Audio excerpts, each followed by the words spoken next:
Evet, ben de başta bütün izleyicileri, sizleri, Ayla ve Ekrim'i selamlıyorum. Evet, aslında biz işte 1 Ekim'den bugüne kadar sayısız toplantı aldık. Yani 1000'in üzerinde, 2000'den fazla toplantı aldık. Halk toplantıları aldık, kendi içimizde iş toplantılarımızı aldık ve biraz bu süreci anlamaya çalıştık.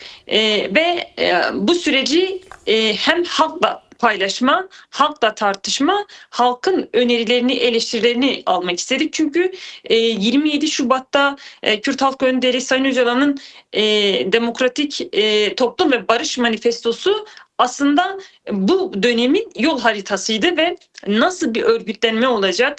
Bu örgütlenme tarzında öncü rol kimdedir?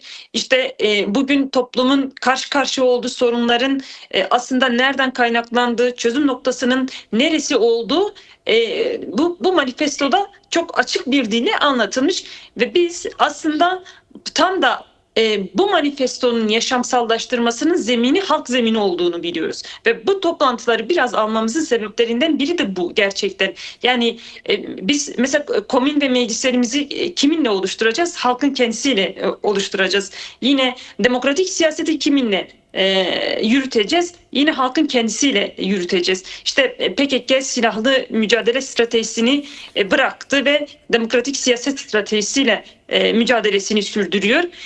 Kendini feshetti. Tam da bu noktada bütün bunların aslında öncüsü, yaşamsallaştıracağı ve bu manifestoyu kalıcı hale getirecek yine kesimin de halk olması itibariyle biz bu toplantıları aldık. Bir diğeri de aslında hani bilinen, sizin de aslında defalarca kendi programlarınızda eleştirdiğiniz ve halkın da eleştirisi olan devletin resmi, işte ciddi, somut, halkın böyle kaygılarını giderecek adımların atılmaması da evet. biraz. Evet, bu adımların atılmaması biraz gerçekten halkın sürece katılımını eksik bırakan bir noktadaydı. Bu yüzden biraz hani bu süreci, demokratik toplumun inşasını yürütmeyi, demokratik siyaseti nasıl örebiliriz'i biraz bunları da tartışma ve halkın bu kaygılarını giderme üzerine de bu toplantılar alınıyor.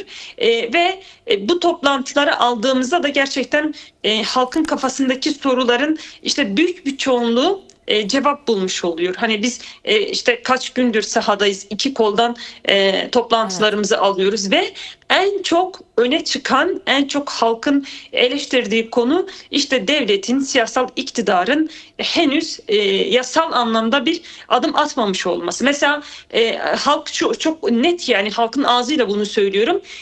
Diyor ki Önder Apo'nun bugüne kadar şartları, koşulları iyileştirilmiş olmalıdır.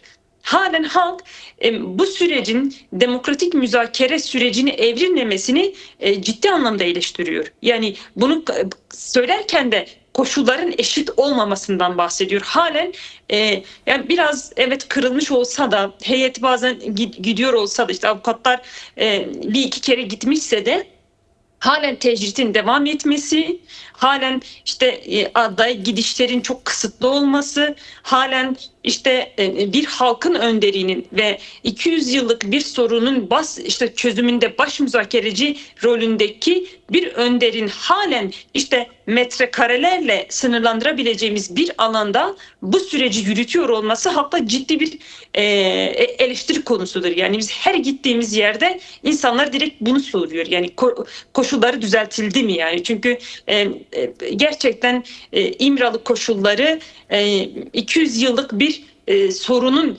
çözümünde kullanılacak bir mekan değil yani. Çünkü hem kendi örgütüyle ilişkilerinin daha sık olması lazım.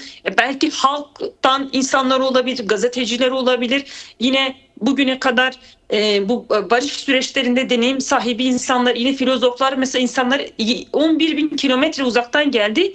Muhakkak görüşebilmeliydiler yani. Muhakkak tartışma yürütebilmelilerdi yani. Çünkü bir ışık olarak görüp geldiler.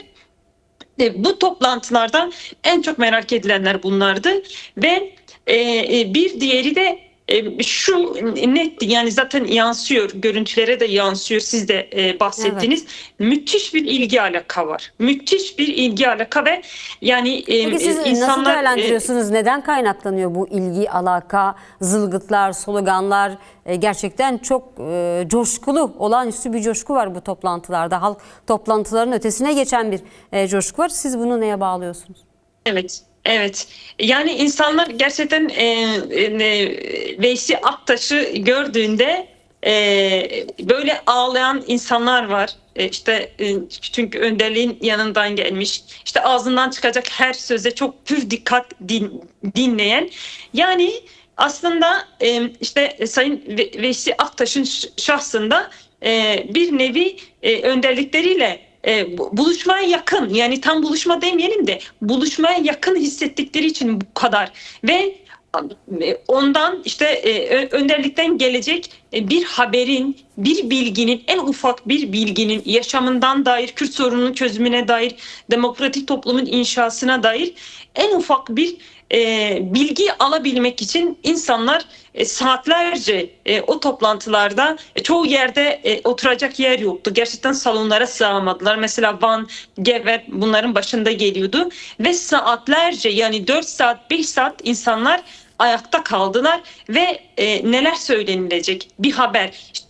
Şunun için biraz da gerçekten son 10 yılda ne adadan tek kelime çıktı, ne adaya tek kelime gitti ve insanlar müthiş kaygılıydı bu noktada. Hani sağlığını çok merak ediyorlardı.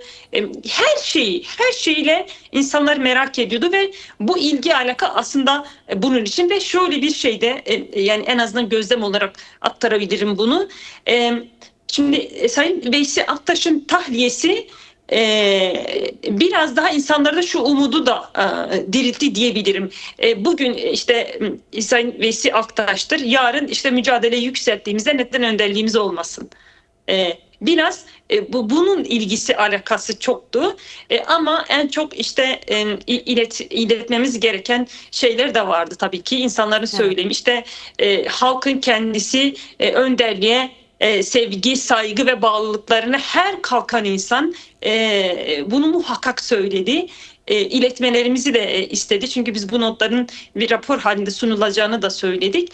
Yani toplantılar genel itibariyle bu şekilde ve Peki.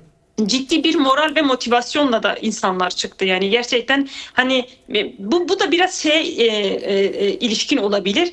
Yani siz de biliyorsunuz gerçekten halen savaş dilinde ısrar eden bazı işte kişilikler var. Halen işte spekülasyon peşinde olan, işte süreci provoke etmeye çalışan, işte sanki bu süreçte işte Kürt tarafı kaybetti de işte diğer taraf kazandı üzerinden böyle gerçekten halkın kafasını bulandıran, gerçekten süreci hizmet etmeyen, süreci sabote eden kişilerin yarattığı bazı kaygılar vardı ve bu toplantılarla birlikte insanlar en azından bu sürece biraz daha katılabileceklerini, en azından bu sürecin gerçekten demokratik siyaseti ya da işte demokratik toplumu inşa eden süreç olduğunu, işte ve bu süreçle birlikte aslında biz bu toplantılarda şeyi de biraz tartıştık. Yani hem Kürt halkının tabuları vardı, özellikle devlete karşı, hem